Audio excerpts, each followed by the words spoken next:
Hi there, I'm Peter Millard and this is 10 Minute Workshop, where 10 minutes in the workshop is never 10 minutes wasted.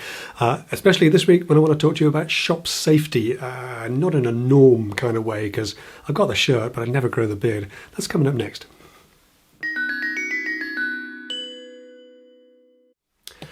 Now, I don't know if you're aware, but here in London we had a particularly tragic fire a couple of weeks ago. A tower block, a high-rise building, social housing built in the 1970s, caught fire, and at the moment there are around 80 people missing, presumed dead. This is a terrible tragedy. Everybody is looking for somebody to blame. It's become a bit of a political football, and everybody and his brother sticking an oar in to stir the pot, if I can mix my metaphors. In this sort of heightened atmosphere of fire safety in particular, purely coincidentally, the building that I had my workshop in had a fire inspection, and shocker, they've come up with a few remedies. Some of those were electrical. Well, they're part of the fabric of the building, so they're not my particular problem. But some of them were to do with flammables storage and paint storage. Well, I don't really have flammables, I thought, and paint stores. Well, I've gone out of my way to use only water-based paints for the last dozen years or so, and yet when I started looking around, I was amazed by how much there was. Just in here, for example, up there on the shelf, we've got some WD-40, we've got some oil, we've got some plus gas, all those kind of lubricants, particularly in an aerosol. And down here on the bench, I've got some shellac-based stain remover. But it's actually when we get next door into the storage side of things, that's where it gets a little bit more tasty. Come and have a look. So here in the paint store side of things, I thought I was pretty reasonably well covered. But of course, when you start looking, who doesn't have an aerosol can of spray glue, wood hardener, a couple of little tubs of white spirit, some methylated spirit, cellulose thinners, and oils, pure turpentine, beeswax, adhesives, Danish oil, teak oil, all these things would burn like crazy in a fire. And I'm just going to take this as a good opportunity to have a bit of a clear out. This is just for dramatic effect, by the way. I'm not suggesting you actually dispose of flammables in a waste bin. Come on. However, it does mean that I can go through things, figure out what is flammable and problematic and what isn't, and decide what to do with them all.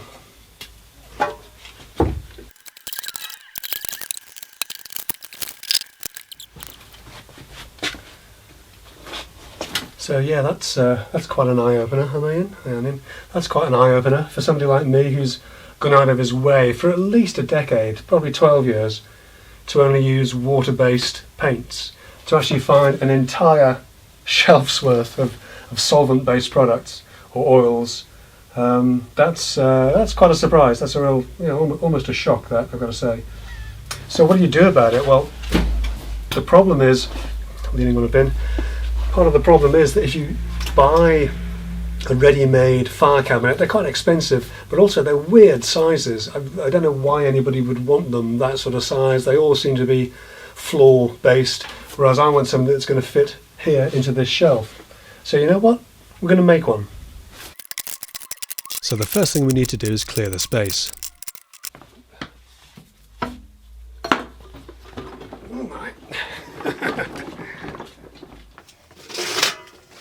And then measure it carefully.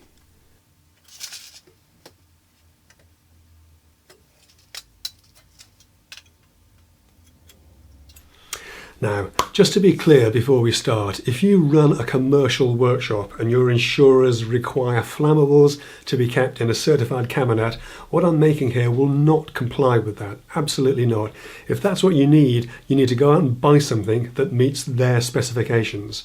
What I'm doing here is making something that, in accordance with the current UK Health and Safety Executive Guidelines, and there's a link below, it should give up to 30 minutes of fire retardation. Now, I can't test this safely at the time of putting up this video, but if I ever manage to do so, I will be sure to keep you updated. Again, if you're not aware, the point of a cabinet like this isn't to contain volatile liquids in case they spontaneously combust.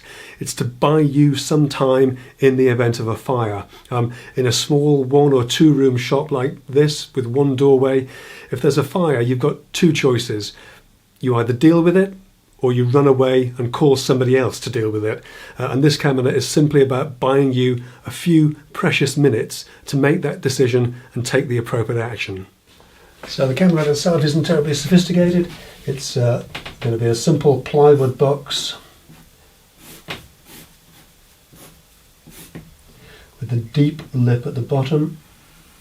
Oops. To contain any spillages.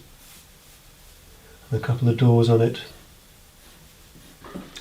Now the plywood's just 18mm birch ply that I've got, little offcuts and bits and pieces here, which, as you might know, burns rather well. So what we're going to use as the flame retardant is fire resistant plasterboard, just regular gypsum plasterboard. 2 layers of that gives you 30 minutes of fire protection typically. 2 layers of the firelight or pink plasterboard should give you 60 minutes. Again, it's all about buying time just to get you out of there. With our rough sketch and measurements to hand, it's quick and easy to cut everything to size.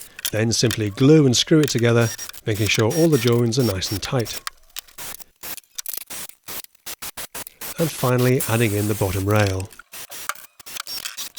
Okay, so we've got our little sort of plywood box here. I'm recording. We've got our little sort of plywood box here. And in case it wasn't sort of totally clear from earlier, this is kind of an experiment. I don't know if this is actually going to comply with our codes, our building regulations concerning storage of flammables. But I've been through the book of words on how they ought to be constructed, and I think it should. But one of the things I've got to do, I've got to use fire rated hinges on the doors, which means I've got to use just regular little fire door hinges, but of course the doors themselves are going to have an intumescent strip all around them, so they'll expand to fill the gap in the event of a fire. So I've got to actually lay these on flat, like surface mounted. It won't be pretty, but it does mean that I've got to put a little sort of face frame up the side, which is a bit annoying, because if I'd have thought of that, I could have incorporated it into the bottom lip. But anyway, I'll just do that now.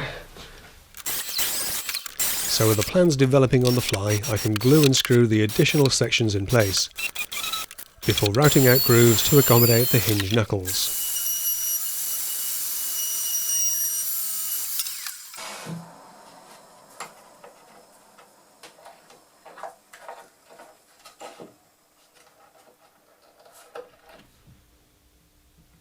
Then we can fix the centre post, just screwing it in place for now, as it'll be removed later. And then we route the corresponding hinge cutouts in the doors, and with the doors clamped and wedged we can fit the hinges, before taking the doors off and removing the centre post. So one of the things I want to do with the doors is route a groove into them to take what's called an intumescent strip. This is a sealant strip that under heat swells up to close any gaps to prevent fire or smoke getting through. But because I've had to do these little cutaways for the hinge knuckles, I've got to bring this slightly further forward than I would normally. It's not central, so I'm going to do this with a grooving bit. I'm going to take a couple of passes on it just to make sure that we get it in exactly the right place, and we'll do a test first. With the grooving bit set up for height and depth, we can make a test cut, adjusting the height of the bit for the second pass. And after checking the fit of the intumescent strip, run the grooves around all 4 sides of both doors.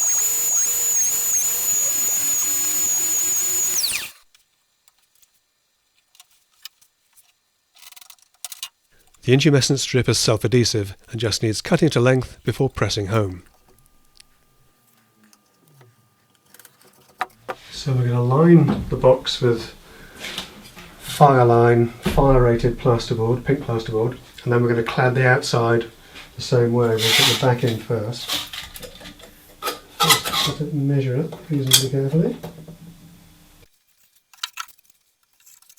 The UK regs say there should be no gaps, so it's worth taking your time to ensure a good fit before screwing the boards down securely.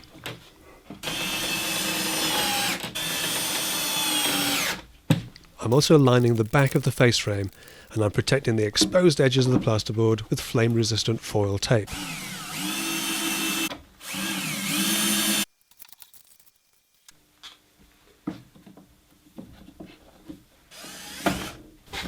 So I've put some fireproof aluminium tape on the exposed edges of all the plasterboard lipping here. That's as much just to protect the edges as anything, just in case they get knocked. And I'm also going to run I've got some Intumescent sealant, so a fire rated sealant, and I'm just going to run that around all the edges on the insides just to make sure there are no gaps.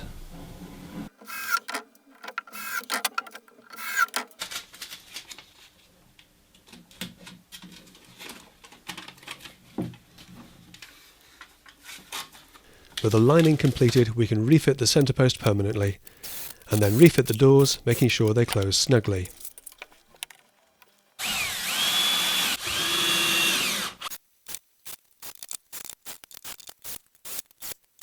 Now I've got to confess, one of the things that I had planned to do when I originally thought about making this was to cover the whole thing in fire protective plasterboard, top, sides, front of the doors, everything. That's why these hinge cutouts aren't particularly good, because they were going to be covered up. In fact, what I've discovered is this thing with just a layer of plasterboard on the inside is so damn heavy. Even with just one coat of plasterboard in the inside, it's immensely heavy. So what I'm going to do is I'm just going to put a coat of fire retardant paint, fire resistant paint on the outside. But what I will do is I've marked out one door already. What I'm going to do is just on the inside of the other one, draw around it, and we'll put a piece of plasterboard just cut carefully to that size, so it forms a nice solid barrier behind the door as well. I templated the doors, then sanded the plasterboard to get the best possible fit, before screwing the boards in place and taping all the edges.